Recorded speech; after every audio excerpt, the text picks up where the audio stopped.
The CPU, short for Central Processing Unit, is like the brain of the computer, and once you understand how it works, you'll understand the computer as well.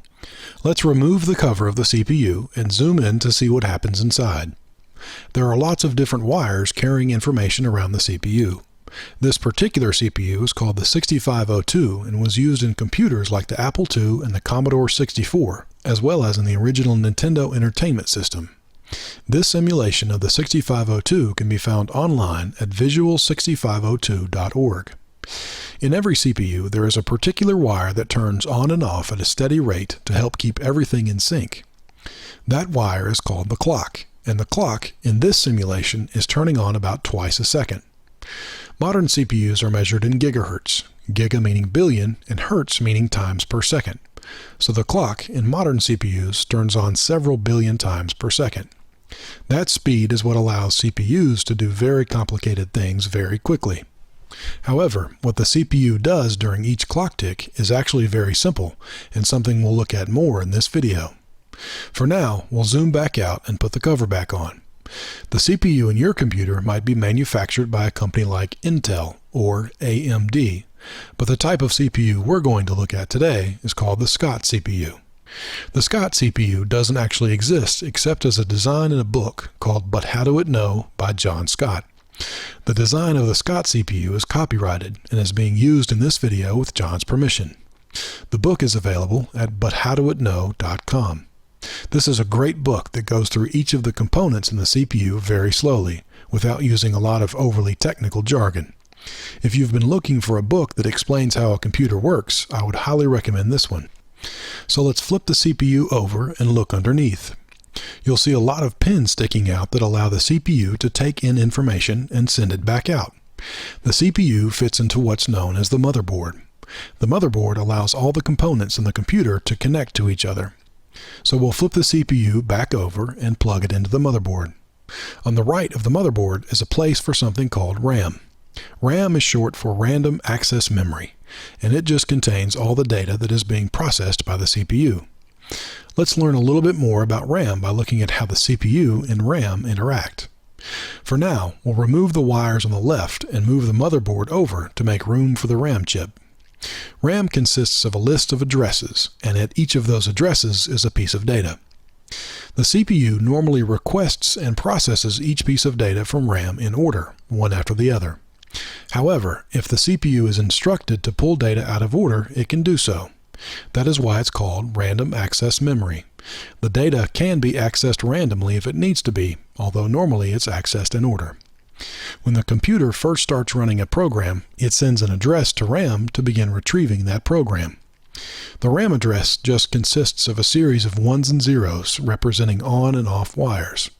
RAM doesn't do anything with that address though until the CPU also turns on the set or the enable wire. If the enable wire is turned on, RAM automatically sends whatever piece of data is at that address back to the CPU.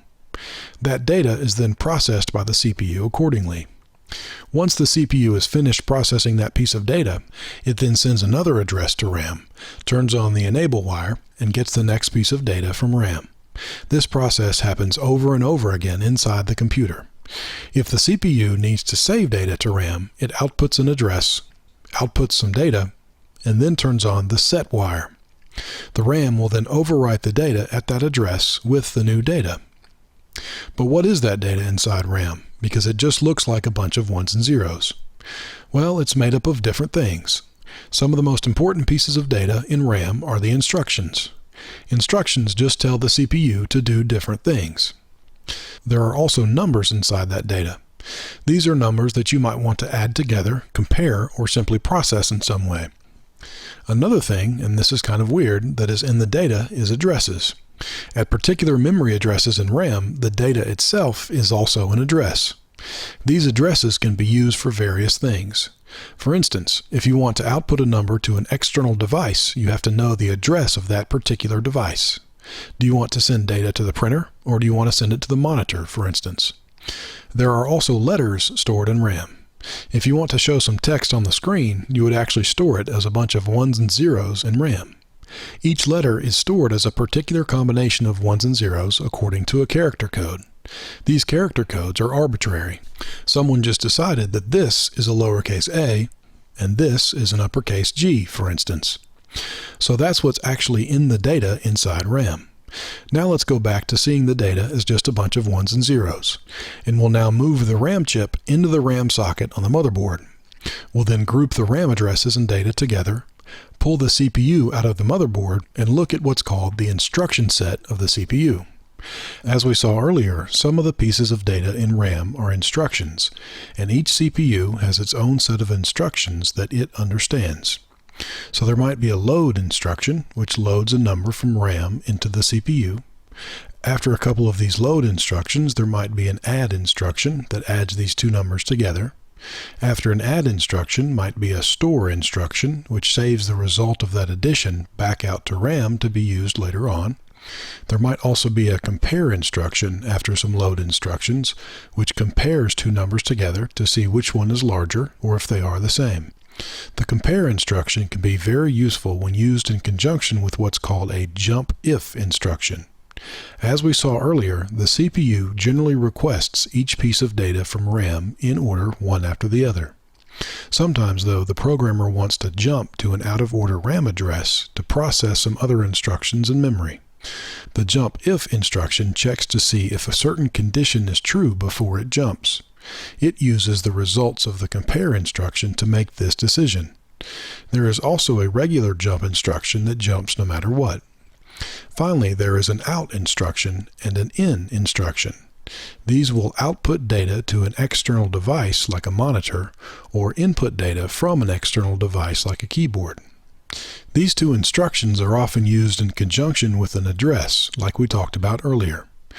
There are some other instructions in a CPU's instruction set, but these are some of the more commonly seen ones. So as we saw, the data in RAM consists of things like instructions, numbers, addresses, and letters. So let's go through a program that would use this instruction set to play a guessing game. So it would load a number like 9 into the CPU. Let's say that the programmer decided that that was the right answer, so he went ahead and put that number into RAM. And then comes an in instruction to retrieve the user's guess. After the in instruction is the address of the keyboard, so we can know where we're getting the data from. Next comes a compare instruction that checks to see if those two numbers, the one saved by the programmer and the one entered by the user, are the same. Following the compare instruction is a jump if equal instruction, which will jump to another address in RAM if those two numbers we just talked about are the same. The jump if equal instruction is immediately followed by a new RAM address. If the two numbers are the same, the CPU jumps to that new address to begin processing its next set of instructions from there. If the two numbers are not the same, then the computer ignores the jump if equal instruction and the corresponding address and just keeps going. Following the jump to address comes an out instruction with the address for the monitor, then the letter capital G, and then below that would be the letters U, E, S, S, space again, so guess again. So if the user guesses the wrong number, the program would tell him to guess again, and then jump back up to the in instruction to retrieve that new guess, and then process these instructions all over again. By the way, the in and out instructions used here have been simplified somewhat, but you'll find them covered in more detail in the book. So now let's briefly take a look inside the CPU itself to see how it would process an instruction. As we saw earlier, this is the inside of the 6502 CPU. Let's take away the 6502 wiring and see what's inside the Scott CPU. The first component is the control unit, which is kind of like a captain in the Army. It receives its orders from RAM in the form of an instruction, and then breaks that instruction down into specific commands for the other components.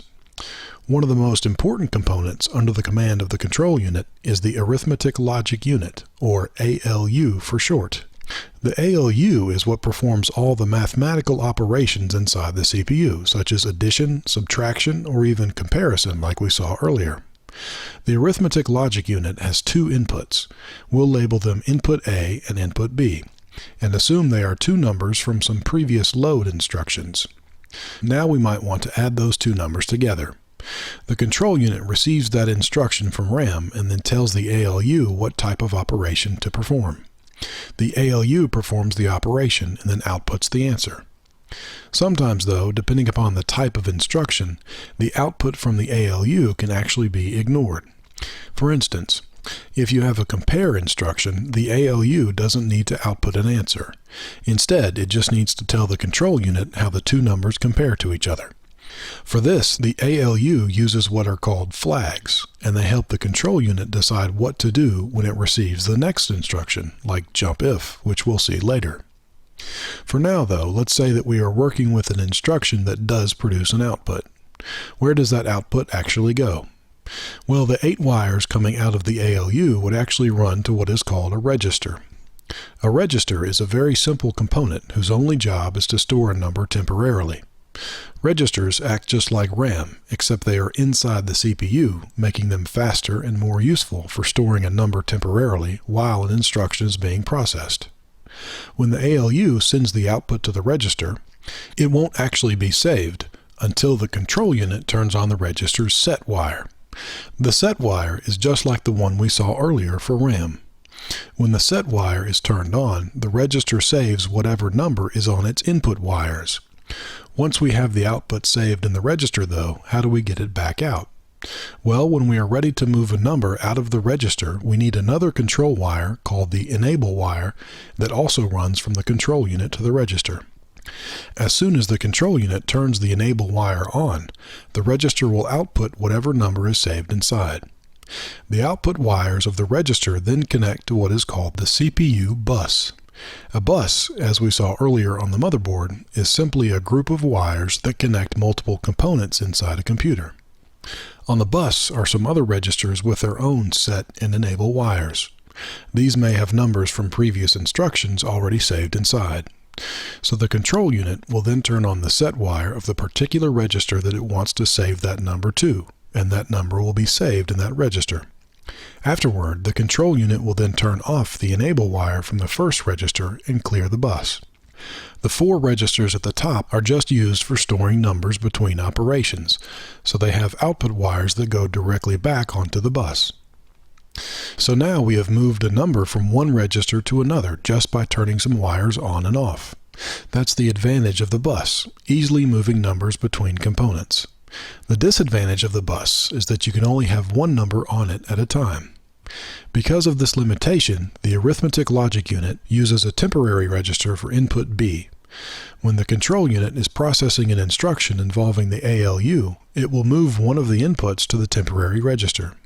The temporary register has no need for an enable wire since it only outputs to the ALU and doesn't conflict with any other registers. The other input to the ALU comes directly from the bus. The control unit will enable another register, and that number will become input A to the ALU. That number stays on the bus until the ALU is finished processing the instruction. And so now there are 2 inputs to the ALU, and we're ready for the ALU to perform an operation. As we saw earlier, the control unit knows what operation to tell the ALU to perform because of the instruction it receives from RAM. The instruction itself is in another register called the instruction register. By the way, the input wires from the bus won't affect this register since the instruction was already saved in a previous step. This register, like the temporary register, also has no need for an enable wire since it just outputs to the control unit. Based upon this instruction, the control unit then tells the ALU what type of operation to perform.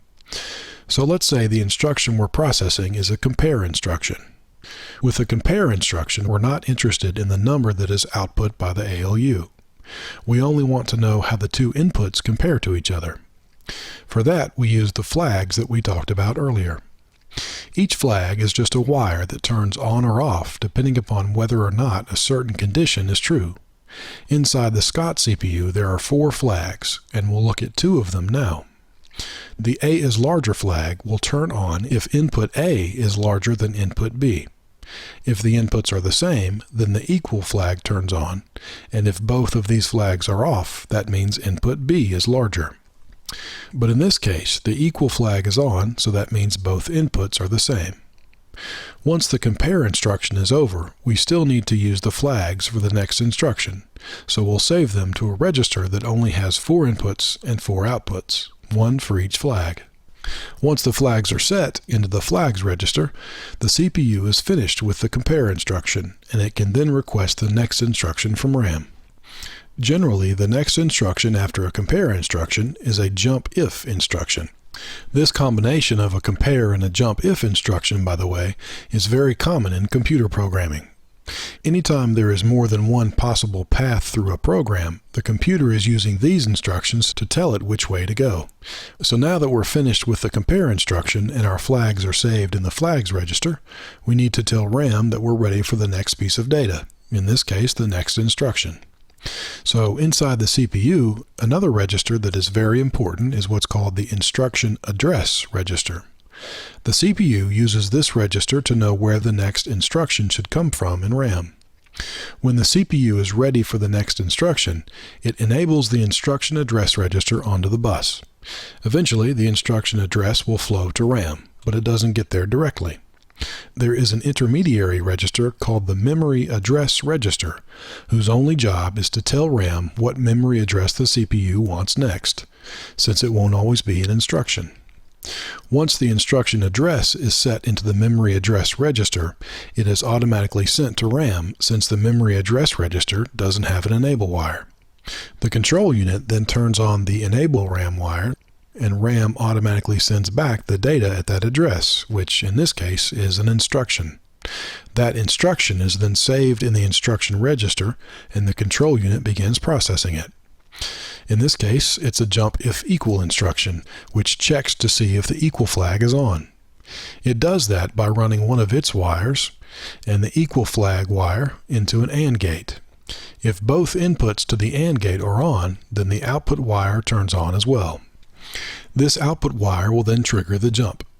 That jump eventually retrieves the next piece of data from RAM, which happens to be an address, and move it into the instruction address register. When the jump if equal instruction is over, the CPU then processes the instruction at that new address. At that new address may be some instructions that output the text "you guessed correctly" onto the screen, because now we know that the user guessed correctly. So we'll add the final 4 wires to our CPU, which are used to control the external devices like the monitor and the keyboard. We now have a nearly complete picture of what the Scott CPU looks like. Data moves around inside the CPU using the bus and is stored in each register according to how that data is going to be used. Each instruction that we have seen can be processed by the Scott CPU in about 6 clock ticks. Modern CPUs can process multiple instructions per clock tick, meaning that the computer you're using to watch this video is likely processing tens or even hundreds of billions of instructions per second. That phenomenal speed is accomplished by using more than one of each component and making sure that all the components are active as much as possible. This makes modern CPUs much more complicated than the Scott CPU, but they are still fundamentally doing the same things as the Scott CPU. So now let's zoom back out and we can see all the wires that run back out to the pins on the chip. On the right are the set RAM and enable RAM wires. On the top are the RAM address wires. On the bottom are the data wires that run to both RAM and the external devices. And on the left are the input-output control wires. So let's zoom back out to see the rest of the chip, and we'll put the cover back on the CPU and put it back in the motherboard. Using the ports on the left, we can now plug in the cables that connect our monitor and our keyboard. Each of these ports has an address, and that port address is what the CPU uses with an in or an out instruction. That port address, by the way, is sent using the data bus, since the address bus in this computer is only used for RAM. So we'll zoom out to see how the motherboard fits inside the computer case. In the computer case is the last component we'll look at, which is the hard drive. As soon as the power to the computer is turned off, all the data in RAM is lost, so you have to have a way to store it more permanently. For that, we use a hard drive. Inside the hard drive is a spinning disk covered in tiny magnets with a small metal arm floating above it. The arm moves around to the different parts of the disk where different data can be stored and retrieved.